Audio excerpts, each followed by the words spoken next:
মাননীয় বিদ্যুৎ মন্ত্রী, ভালো উত্তর দিলে আপনি জান্নাতে যেতে পারবেন। গ্রামে লোডশেডিং নাই, যেটা হয় আমাদের পল্লী বিদ্যুতের লাইনগুলো অনেক লম্বা লম্বা, কোথাও যদি ফল্ট হয়ে যায় বিদ্যুৎ ট্রিপ করলে ওই ফল্ট লোকেট করতে তার টাইম লাগে, সেই জন্য বিদ্যুৎটা আসে না। আবার লাইন ঠিক হয়ে গেলে বিদ্যুৎ চলে আসে। জাহান্নামী জাহান্নামী জাহান্নামী জাহান্নামী।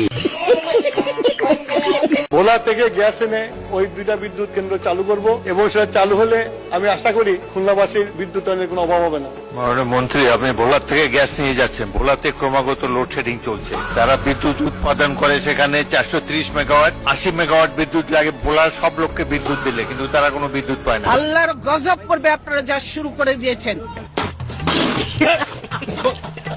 रुको जरा सबर करो। বিদ্যুতের জায়গায় যারা খাম্বা দিয়ে তাদের মুখে বড় বড় কথা, মানা মানা।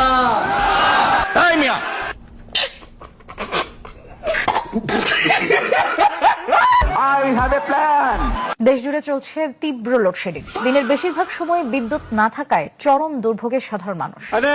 তীব্র গরমে বিদ্যুতের হাহাকার, 10 ঘন্টারও বেশি লোডশেডিং।